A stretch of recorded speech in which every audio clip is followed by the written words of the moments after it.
Nouveau Premier ministre au Cameroun, Joseph Dion Ngouté, a été nommé ce vendredi par le président Paul Biya. Il est originaire de la région anglophone où sévit des violences depuis plus d'1 an.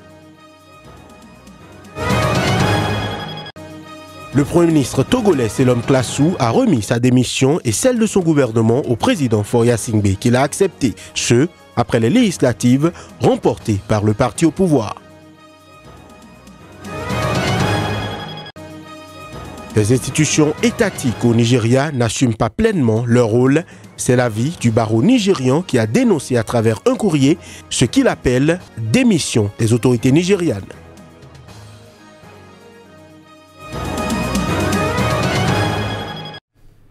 Voilà pour le sommaire de ce nouveau journal. Merci de prendre le rendez-vous. En République démocratique du Congo, la coalition au pouvoir a dénoncé ce qu'elle appelle l'attitude partisane, irresponsable et anarchique de la conférence épiscopale nationale congolaise, SENCO. La SENCO a prétendu connaître l'identité du candidat vainqueur de la récente élection présidentielle. La majorité pro-président Joseph Kabila et la commission électorale ont violemment attaqué ce vendredi l'Église catholique pour avoir déclaré qu'elle connaissait le vainqueur de l'élection présidentielle en République démocratique du Congo. Lors d'un point de presse tenu par un de ses porte-paroles, la coalition au pouvoir Front commun pour le Congo déplore, dénonce et condamne fermement l'attitude partisane, irresponsable et anarchique de la SENCO. La coalition cite en particulier le porte-parole et secrétaire général de la SENCO, l'abbé Donatien Cholet, qui a demandé à la commission électorale de publier en toute responsabilité les résultats des élections dans le respect de la vérité et de la justice. Toutefois, le Front commun pour le Congo déplore, dénonce et condamne fermement l'attitude partisane, irresponsable et anarchique de la SENCO. Le président de la Commission électorale nationale indépendante, Corneille Nangaa, a aussi réagi dans une lettre au président de la conférence épiscopale. Dans son courrier à Monseigneur Marcel Outembi, il affirme que l'annonce des tendances par l'abbé Cholet est de nature à intoxiquer la population en préparant un soulèvement dont la SENCO sera seule responsable. L'annonce de la SENCO se fonde sur des tendances infimes et partielles, poursuit Corneille Nangaa, qui doit proclamer les résultats dans les prochains jours. Joseph Dion Ngouté a été nommé ce vendredi Premier ministre d'un nouveau gouvernement remanié au Cameroun. Une décision qui tombe 3 mois après la réélection de Paul Biya à la tête d'un pays marqué par des violences dans ses régions anglophones. Images et sons. Ce haut fonctionnaire d'expérience succède à Philemon Nyang, en place depuis 9 ans, selon un décret signé du président Paul Biya, lu en fin d'après-midi à la radio d'État. Une nouvelle saluée par la ferveur et la liesse dans la demeure du nouveau Premier ministre. Nous avons été agréablement surpris par le chef de l'État qui a décidé de nous honorer. Et nous sommes extrêmement contents et nous pensons que nous allons faire tout de notre mieux pour donner satisfaction au chef de l'État. À la suite de cette annonce, le président camerounais a remanié le gouvernement camerounais selon un second décret présidentiel, lu un peu plus tard à la radio d'État. Une quinzaine de ministères sur un total d'une 60aine sont concernés par ce remaniement. Les postes régaliens de la défense, de l'économie, des finances et de la justice restent inchangés. Il y a eu changement de chaise pour beaucoup d'entre eux et qu'il n'y a pas de nouvelles personnes en dehors d'un ministre délégué. On n'a pas vu, n'est-ce pas, de nouvelles personnes qui apparaissent dans ce gouvernement. Donc c'est un gouvernement de la continuité. On prend les mêmes, on recommence, c'est comme si c'était un petit jeu. C'est vrai qu'il y a du nouveau, mais ce n'est pas très satisfaisant. Anglophone, Joseph Dion Ngouté est originaire du département du Diane, dans la région du sud-ouest, où comme au nord-ouest, sévit un violent conflit armé entre l'armée et des séparatistes anglophones. On devrait penser surtout à la crise anglophone. Bien sûr, on a nommé un Premier ministre qui est anglophone, mais ça ne répond pas aux attentes des Camerounais. Je suis très ravi parce que, premièrement, le Premier ministre qu'on a nommé est du sud-ouest. Nous pensons que le problème anglophone sera vraiment résolu cette fois-ci avec un appui du coin. Depuis 1992, les 4 premiers ministres successifs étaient tous originaires des régions anglophones. Et dans la même veine, le Premier ministre togolais Selom Klassou a lui remis sa démission et celle de son gouvernement au président Faure Singbe, qui l'a accepté, après les législatives remportées par le parti au pouvoir. L'information a été rapportée vendredi par la radio nationale. Selon le communiqué lu à la radio nationale, le président a demandé à Selom Klassou, en poste depuis juin 2015, et à son gouvernement de continuer à assurer les affaires courantes. Le scrutin du 20 décembre avait été boycotté par la principale coalition de l'opposition qui avait dénoncé des irrégularités dans sa préparation. L'Union pour la République Unir, le parti du président Faure Singbe, avait remporté 59 des 91 sièges de l'Assemblée nationale, selon les résultats définitifs de la Cour constitutionnelle. L'Union des forces de changement, UFC, de l'ex-opposant historique Gilles Christ Olympio, en avait gagné 7, des candidats indépendants remportant les autres sièges. Après plus d'un an de grave crise politique et des dizaines de marches de protestation, certaines massives, les leaders de la principale coalition des 14 partis politiques de l'opposition n'avaient pas présenté de candidats et n'auront plus aucune représentation au Parlement. Les observateurs de l'Union africaine et de la Communauté économique des États de l'Afrique de l'Ouest, CEDEAO, avaient salué la bonne tenue de ces législatives, tout comme les dirigeants ouest-africains qui ont jugé le 22 décembre à Abuja que ces élections libres et transparentes étaient conformes à leur feuille de route pour une sortie de crise au Togo. Faure Singbe, au pouvoir depuis 2005, a succédé dans la violence à son père, le général Eyadema Singbe, qui a dirigé le pays d'une main de fer pendant 38 ans. Au Soudan, les forces de sécurité ont tiré des gaz lacrymogènes et des grenades assourdissantes pour disperser des manifestants dans la capitale Khartoum et d'autres villes du pays. C'était ce vendredi. La police soudanaise a dispersé ce vendredi à coups de gaz lacrymogène des manifestants antigouvernementaux à Khartoum et dans la ville voisine d'Omdurman. Face à cette situation, le président Omar El-Béchir s'est adressé à des chefs soufis à Khartoum.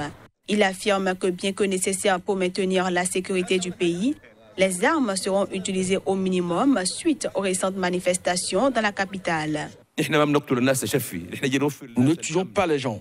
Nous sommes ici pour assurer la protection et une vie de dignité et de luxe. Mais à la fin, seuls les justes l'emporteront.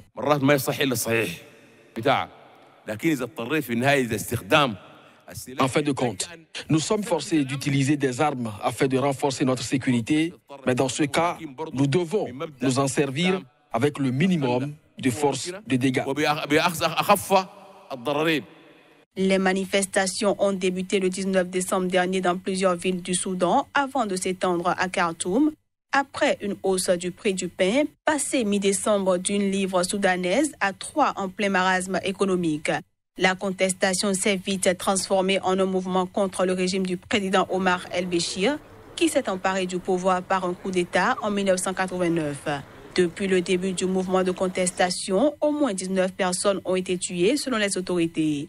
Mais Amnesty International a fait état de son côté de la mort de 37 manifestants et réclamé une enquête de l'ONU. Je l'annonçais en titre, des institutions étatiques au Nigeria sont au ralenti et n'assument pas pleinement leur rôle, notamment pour ce qui est de l'indépendance des pouvoirs. Cette situation inquiète le barreau nigérian qui, à travers un courrier, a dénoncé ce qu'il appelle de démission des autorités nigérianes. Abdoulaye Issa, notre correspondant au Nigeria, pour les détails. Le barreau nigérian, la Nigerian Barrister Association, NBA, a critiqué l'administration du président Muhammadu Buhari, affirmant que l'état de droit dans le pays avait été dégradé de multiples façons. Dans un message du Nouvel An signé par son président national, Maître Paul Oshoro, l'association qui regroupe les praticiens de la justice au Nigeria, a évoqué ce qu'elle a décrit comme une désobéissance effrontée d'ordonnances et de jugements, synonyme d'échec. La mise en place des institutions solides capables de résister à l'arbitraire et aux abus du pouvoir, illustrant ainsi la manière dont les droits des personnes ont été bafoués. L'état de droit est menacé lorsque la pratique du droit au barreau comme à l'audience est assiégée par des organismes de l'État par leur action et ou leur inaction. l'état de droit est asservi lorsque les droits du peuple sont bafoués, qu'il s'agisse d'abus ou de désobéissance effrontée aux ordres des jugements des tribunaux. Les avocats nigérians doivent constituer un barreau uni et indépendant contre ces pratiques malsaines et non démocratiques. L'organe a affirmé que les élections générales de 2019 constitueraient un moment décisif pour le pays, même s'il s'était engagé à dénoncer tout projet présumé ou identifié visant à saper la volonté du peuple. La déclaration se lit comme suit. 2019 est une année d'espoir et de renouveau pour nous, avocats, non seulement, mais également pour la nation nigériane. Soulignant que l'espoir et le renouveau sont leur rôle en tant qu'association professionnelle nigériane par excellence et sans voix. Les élections de 2019 doivent et devront donc constituer un moment décisif pour le Nigeria. Au-delà, en tant qu'association d'avocats, ils ont un rôle supplémentaire à jouer pour veiller à ce que la volonté du peuple ne soit pas détournée et que leur vote compte. Au Bénin, le parti Union sociale libérale était aux côtés de ses militants dans la 15e circonscription durant cette période de fête de fin d'année. Par la voix du coordonnateur du 6e arrondissement, il a formulé ses vœux à ses militants et à son président d'honneur, Sébastien Germain Adjavon. Au nom du président Sébastien Adjavon, président d'honneur de l'USL, au nom de tout le bureau politique de l'USL et au nom des coordinations d'arrondissement sans occulter les bureaux des cellules, nous voudrions souhaiter a priori bonne et joyeuse année à nos petits-enfants d'abord, à nos parents et ensuite à nos militants. Vivement que l'année 2019 qui s'annonce sous les auspices de paix, sous les auspices d'entraide, de solidarité, d'amour pour le prochain, de patriotisme et donc pour que tout se passe dans les règles de l'art et que notre pays continue de rayonner et de se faire parler de lui sur tous les plans. Voilà les mots sur lesquels nous voudrions finir pour dire que de là où il est, tous les militants USL portent et ont une pensée pour le président Sébastien Germain Adjavon, pour sa famille et pour ses proches.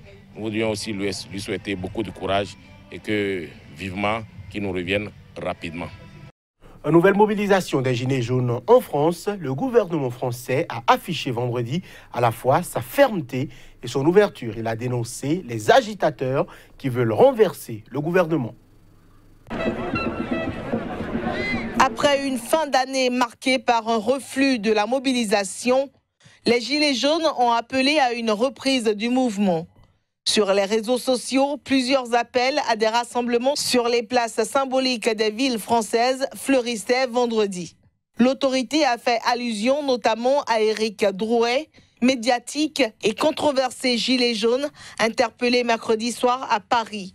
Le mouvement dit des Gilets jaunes, pour ceux qui restent encore mobilisés, est devenu le fait d'agitateurs qui veulent l'insurrection et au fond renverser le gouvernement. Son arrestation a provoqué l'indignation de l'opposition de droite comme de gauche. Le chauffeur routier, initiateur de la première mobilisation nationale des Gilets jaunes le 17 novembre, avait été placé en garde à vue pour organisation d'une manifestation sans déclaration préalable. Emmanuel Macron avait annoncé le 10 décembre une série de mesures sociales ainsi que l'organisation d'une grande concertation nationale avec l'ambition de rapprocher les Français des décideurs politiques. Mais depuis sa présentation de vœux aux Français, il apparaît déterminé à relancer ses réformes. Et voilà qui met un terme à ce journal que nous vous remercions d'avoir suivi.